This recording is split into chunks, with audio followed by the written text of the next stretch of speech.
हम लोग आर्टिकल 1 के बारे में पढ़ रहे हैं। आर्टिकल 1 आज हम लोगों का समाप्त हो जाएगा। आर्टिकल 1 में हम लोग पढ़ रहे थे, एक आर्टिकल था आर्टिकल 1 सब आर्टिकल 3, इसके बारे में पढ़ रहे थे। इसके बारे में हमने देखा था कि इसमें भारत का राज्य क्षेत्र निर्धारित है। क्या है? भारत का राज्य क्षेत्र। भारत के राज्य क्षेत्र निर्धारित करने के क्रम में क्या किया गया कि इसको 3 भागों में बांटा गया, क, ख और ग।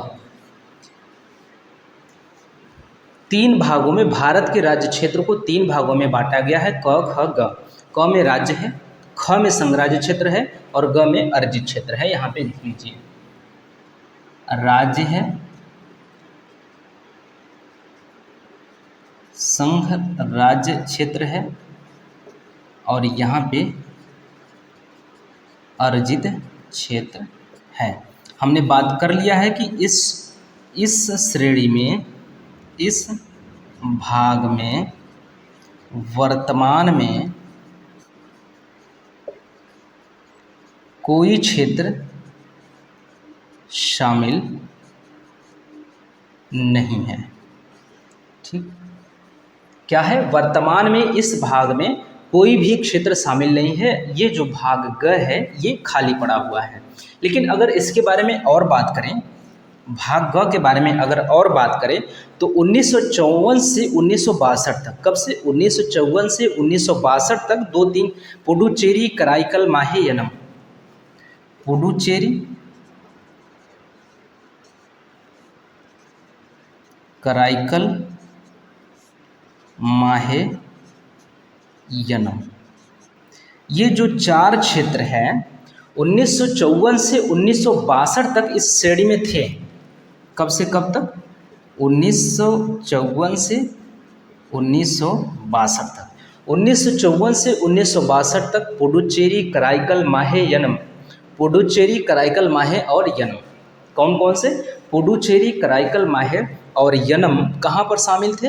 ये भाग ग में शामिल थे।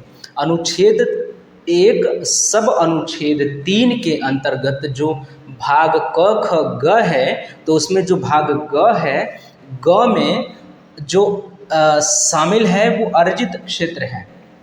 तो अर्जित क्षेत्र की श्रेणी में 1954 से 1962 तक ये 4 क्षेत्र शामिल थे, क्योंकि ये जो क्षेत्र है इसको फ्रांस से भारत ने अर्जित किया था।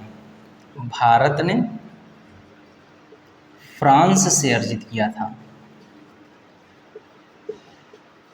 भारत ने इन सब क्षेत्रों को फ्रांस से अर्जित किया था। अब 1962 तक फ्रांस की संसद ने अध्यर्पण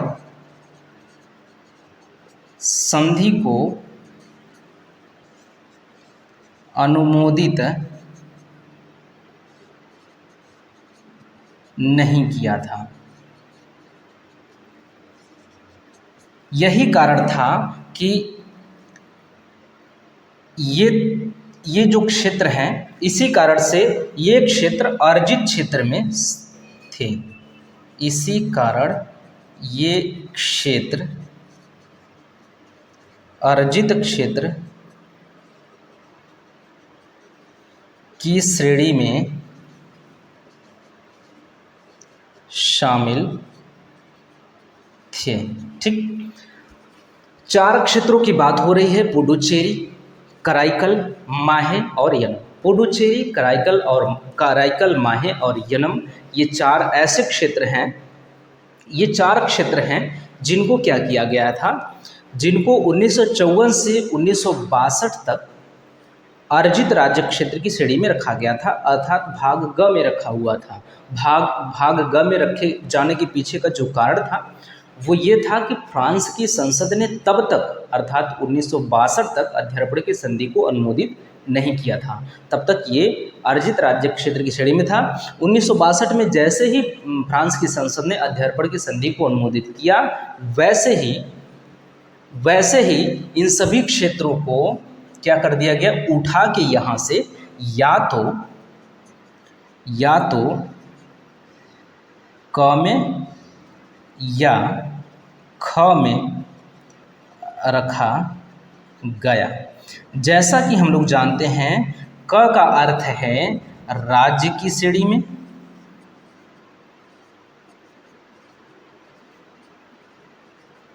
और ख का अर्थ है संघ राज्य की श्रेणी में। ठीक, यहाँ तक हो गई। 1962 में जब फ्रांस की संसद ने अध्यार्पण की संधि को अनुमोदित किया तो इन 4 क्षेत्रों को पुडुचेरी, कराईकल, माहे और यनम, इन 4 क्षेत्रों को अर्जित राज्य क्षेत्र की श्रेणी से अर्थात ग की श्रेणी से उठाकर ख या क में रख दिया गया, अर्थात संघ राज्य क्षेत्र या फिर राज्य क्षेत्र की श्रेणी में रख दिया गया। तो ये रही यहाँ तक की बात है। आगे अगर बढ़ें हम तो और संघ राज्य क्षेत्रों की बात करें, यहाँ पे देखिए, अगर आप जब विस्तार से पढ़ रहे होंगे भारतीय संविधान और राज्य व्यवस्था, तो आप वहाँ पे इस बात को पढ़ेंगे। जैसे ही भाग 3 आपके सामने आएगा, ये आर्टिकल 1 सब आर्टिकल 3 आपके सामने आएगा, तो जब ये तीनों भाग आपके सामने आएंगे तो पढ़ना पड़ेगा आपको भाग ख। अगर आप इसको विस्तार से पढ़ रहे हैं तो भाग क में राज्य है, 28-29 राज्य हैं, इन सभी को यहाँ पे पढ़ने के बाद तब आप आगे बढ़ेंगे तो संघ राज्य क्षेत्र में जितने राज्य शामिल हैं उनके बारे में पढ़ेंगे। चूँकि अर्जित राज्य क्षेत्र की श्रेणी में कोई शामिल नहीं है, इसलिए यहाँ पे बात हो गई, हम लोगों ने कर लिया कि कौन कौन से राज्य क्षेत्र शामिल थे अर्जित राज्य क्षेत्र में, मतलब अर्जित राज्य क्षेत्र में भारत के कौन कौन से क्षेत्र शामिल थे और किस प्रकार से उन्हें यहाँ से हटा के दूसरे श्रेणी में रख दिया गया। वहीं अगर बात करें तो भारत ने अन्य विदेशी क्षेत्रों को भी अर्जित किया कुछ समय। जैसे अगर हम लोग बात करें तो गोवा, दमन दीव, दादरा नागर हवेली, गोवा, दमन व दीव, दादरा नागर हवेली, दादरा नागर हवेली, गोवा, दमन दीव, दादरा नागर हवेली के अलावा एक और क्षेत्र है वो सिक्किम व सिक्किम आदि। इन क्षेत्रों को भी भारत ने, अब इसको आप इस तरह से लिख सकते हैं, कुछ अन्य विदेशी राज्य, कुछ अन्य विदेशी क्षेत्र जिसको भारत ने अर्जित किया, लेकिन वर्तमान में भाग ग अर्थात अर्जित राज्य क्षेत्र की श्रेणी में कोई क्षेत्र शामिल नहीं है। इस बात को आप याद रखेंगे। कुछ अन्य विदेशी क्षेत्र जिसको भारत ने अर्जित किया वो कौन कौन से क्षेत्र हैं? वो गोवा, दमन दीव, दादरा नागर हवेली और सिक्किम है। गोवा, दमन दीव, दादरा नागर हवेली और सिक्किम इत्यादि अन्य विदेशी ऐसे क्षेत्र हैं जिनको भारत ने अर्जित किया, लेकिन फिर भी हम यही बात कहेंगे कि जो भाग ग है अर्जित राज्य क्षेत्र की श्रेणी है, उस श्रेणी में अभी तक इस समय वर्तमान में कोई क्षेत्र शामिल नहीं है। ये बात यहाँ तक हो गई हमारी। अब आगे हम लोग बात करेंगे छोटा सा 2 चीज़ और हम लोग बात कर लेते हैं यहाँ पे, चूँकि राज्यों के बारे में बात करना, यहाँ पे ढेर सारे राज्य हैं, उन राज्यों के नाम आप चाहें तो नोट्स बनाते वक्त यहाँ पे लिख सकते हैं। जब आप आर्टिकल 1(3) के में ये बात पढ़ेंगे, ये बात लिखेंगे राज्य, तो यहाँ पे आप 2900-2800 राज्यों के नाम लिख सकते हैं। यहाँ पर भी जितने केंद्र शासित प्रदेश हैं उसके बारे में लिख सकते हैं। लेकिन यहाँ पे एक छोटी सी बात हम लोग जानेंगे और कि सामान्यतः अगर बात करें तो जो संघ राज्य क्षेत्र होते हैं वो आमतौर पे केंद्र शासित होते हैं, ठीक है। इसके बारे में हम लोग बात कर रहे हैं। जो संघ राज्य क्षेत्र होते हैं वो आमतौर पे केंद्र शासित होते हैं, ठीक है। यहाँ पे हम स्टार बना के इस चीज़ को हम लोग यहाँ पे आगे समझ रहे हैं, ठीक। तो जो संघ राज्य क्षेत्र है वो आमतौर पर क्या होते हैं, आमतौर पर केंद्र शासित होते हैं। केंद्र शासित होते हैं।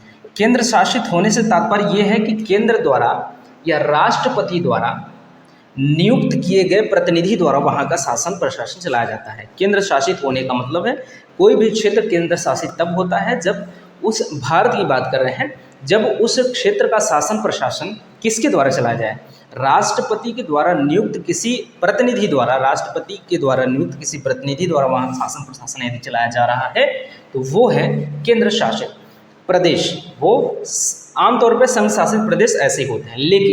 लेकिन 2-3 मामलों में ये अपवाद दिखाई पड़ता है। 2-3 मामले कौन कौन से हैं, लेकिन कुछ मामलों में अपवाद, एक्सेप्शंस, अपवाद देखने को मिलते हैं। अब ये अपवाद आया कहाँ से, इस बात को अब हम लोग देखते हैं स्टार्टिंग से। प्रारंभ में हुआ क्या, अगर हम लोग बात करें 1962 की, 1962 में भारतीय संविधान का 14वां संविधान संशोधन होता है। भारतीय मतलब संविधान में 14वां संशोधन होता है, 14वां संशोधन। यहाँ पे संशोधन से तात्पर्य है कि संविधान का संशोधन। चूंकि हम लोग संविधान पढ़ रहे हैं तो संशोधन से आप सीधे समझ जाइएगा कि संविधान के संशोधन की बात हो रही है। 1962 में होता है 14वां संविधान संशोधन और 239 क नाम का आर्टिकल जोड़ दिया जाता है। 239 क नाम का एक आर्टिकल जोड़ दिया जाता है और इस आर्टिकल में कह दिया जाता है कि पुडुचेरी में विधानसभा होगी। पुडुचेरी में विधानसभा का गठन। तो पुडुचेरी में विधानसभा का गठन होगा। पुडुचेरी में विधानसभा का गठन होगा 239 क संविधान के अनुच्छेद 239 क में इस बात का उल्लेख है कि पुडुचेरी में भी क्या होगा, विधानसभा का गठन होगा, ठीक। मतलब विधान मंडल का गठन होगा, विधान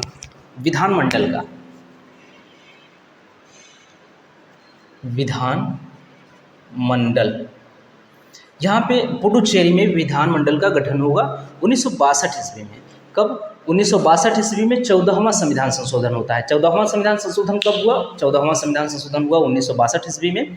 तो 1962 ईस्वी में इस संशोधन के तहत 239 का नाम का अनुच्छेद जोड़ा गया और इस अनुच्छेद के अंतर्गत ये प्रावधान किया गया कि अब पुडुचेरी में भी विधान मंडल का गठन होगा, ठीक। एक तो ये हो गया, ये अपवाद एक यहाँ से होता है, एक चीज़।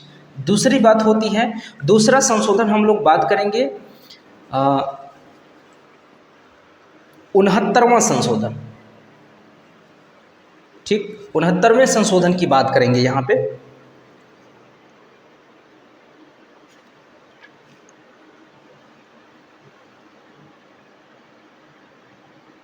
जी हाँ, 1991 में 69वां संशोधन होता है। 1991 में 69वां संशोधन होता है।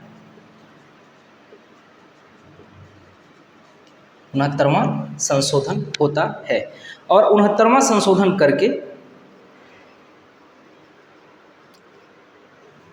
69वां संशोधन करके यहाँ पे क्या जोड़ा गया, यहाँ पे जोड़ा गया 239 क 239 क और 239 क ख, 239 क ख, ये दो आर्टिकल जोड़े गए हैं।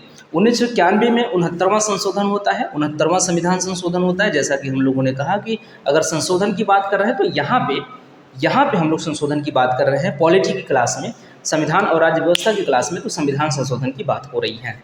तो 1991 ईस्वी में 69वां संविधान संशोधन होता है और 69वें संविधान संशोधन के सहारे, 69वें संविधान संशोधन के माध्यम से संविधान में अनुच्छेद 239 क 239 क ख 2 अनुच्छेद जोड़े गए। 2 अनुच्छेद कौन से हैं? 239 क 239 क ख।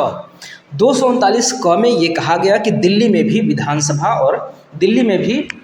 व मंत्रिमंडल की गठन हो।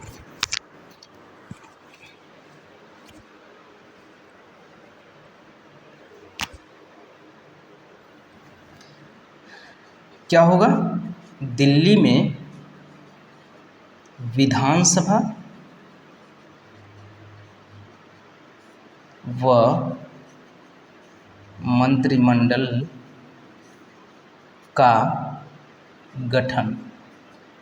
ठीक, इसमें क्या किया गया? इसमें ये आप चाहे तो याद ना भी करें, कोई दिक्कत नहीं है, इसमें बहुत बड़ी बात नहीं की गई। इसमें दिल्ली का नाम बदल के दिल्ली राष्ट्रीय राजधानी क्षेत्र कर दिया गया। दिल्ली का नाम बदलकर दिल्ली राष्ट्रीय राजधानी क्षेत्र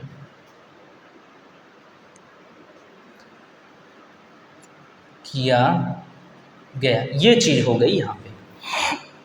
ठीक, ये यहाँ तक की बातें कंप्लीट हो गई आपकी कि 1903। अब हम लोग बात करेंगे, एक अपवाद और है। एक अपवाद कौन सा है? एक अपवाद उसका है जम्मू कश्मीर वाला।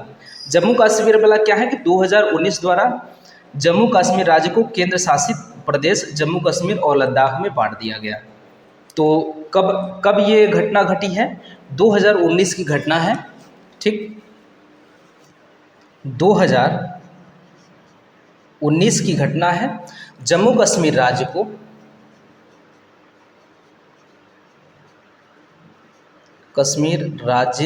को दो केंद्र शासित प्रदेश, 2 संघ राज्य क्षेत्र जम्मू कश्मीर और लद्दाख